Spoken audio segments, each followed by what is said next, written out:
Good morning, good afternoon, good evening. Let's finish up animal behavior. We're just looking at this picture of the two birds, and we clearly pointed out that this one is the dominant bird, and this is the subordinate. This one has exerted her authority over that one. You've probably heard the term a pecking order. They're high up on the pecking order. They're low down in the pecking order. With chickens specifically is where this term comes from, pecking order. The dominant bird will peck the subordinate bird, and after she has pecked, the subordinate bird will react like that. Rooster fights. That's when they're trying to sort out who is the top and who is, the subordinate, who is the dominant, who is the subordinate. Almost always, and we didn't really talk about this, almost always when we talk about animals that are fighting, we talked about in the beginning of this chapter, we talked about males competing for females. It's almost never a fight to the death. The loser is allowed to run away. It does happen where the loser, sometimes even the winner, sometimes will die from wounds that they suffered during the fight, but they're not murdered. They're not outright killed right there. They have their little fight, the loser gives up, and then the loser is allowed to give up. With the dominance hierarchy, subordinates often have to give up favorable resources to leaders or superiors. Think of the lions on a kill. Think of wolves on a kill. The leaders of the group often get to eat what they want. They get to eat their fill. And the subordinates have to wait and eat after they've eaten. And if they have to wait, whatever's left is what they get. And obviously the leaders are going to eat their favorite parts, the choice parts first, and leave the substandard, leave the lower quality stuff for the subordinates. So if subordinates have to give up resources to the superiors, why stay in the group? Why stay if you are getting crapped on all the time?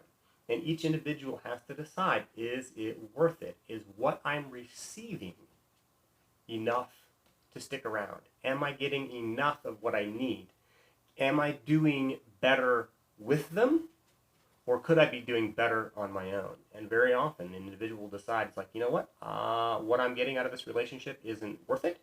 I can do just fine on my own. I can do better than what I'm getting right now. So I'm going to leave. They have to decide whether to stay in the group. There has to be a benefit to staying in the group. Often, if you have animals in a group, one of the reasons to stay in a group is it's a lot easier to find a mate if you stay in the group. With mating systems, you've got a few different mating systems. Most common is promiscuous, which is promiscuous means you don't have any strong pair bonds. Think deer, think, I can't come up with any more at the moment. But most of the time, individuals, they don't really care. They don't stick around. They don't stay together. No lasting relationships. Any of these individuals that are going to fight, they typically don't form strong pair bonds. Monogamy does happen. It's most common amongst birds. And a lot of times we talk about how birds mate for life. A few species do. Most don't. They will mate for a breeding season. They will form a pair bond, a temporary pair bond, for a breeding season for the purpose of raising the kids. Once the kids are raised and gone and out of the nest, very often the male and female will split up again and go live their separate lives. And they may choose to join up together again next year. They might not. And it's actually really common amongst birds. They don't. Some do mate for life. Not a lot, but some do. Why, though? The question is, why would they have a monogamous relationship?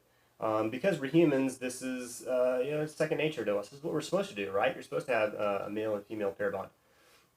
Then why is it that so few animals do this? Almost no mammals do it. Almost none. Zero do pair bonding. Humans do, but most of the time it's not. Only birds do. Really, birds are common with pair bonds. 2. Why is it common with birds? The reason often has everything to do with the needs of the offspring and certainty of paternity, knowing, is it my kid? So that buck that impregnates a doe, What can he do to help her gestate that fawn? Nothing. He can protect her, sort of, but that's about it. Once the fawn is born, what can that male do to help her feed the fawn? Nothing. She makes the milk. The fawn has to drink the milk. Yeah, aside from that, there's really not a whole lot he can do. So because there's nothing he can do to help her, there's no reason for him to stick around with her because of that whole competition thing. If he is eating food near her, that's food she doesn't get. That's food that she can't give to her fawn, or she can't turn into milk for her fawn. Birds. Why do birds pair bond? Why do birds stick together? The reason why birds stick together is because what can the male do to help incubate those eggs? He can sit on the nest, can't he? And let mom go get some food while he does so. After the chicks are born, what can the male do to help feed those chicks? Well, he can bring bugs and seeds and stuff back to the babies just as easy as mom can. And actually, she can stay on the nest and protect the baby chicks while he does those things. All right?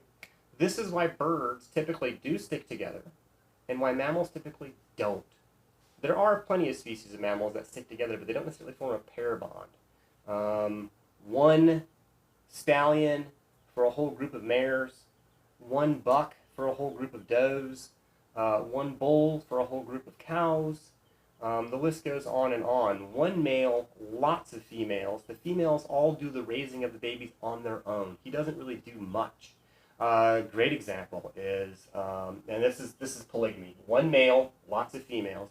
Great example of this is lions. One of the only social cats.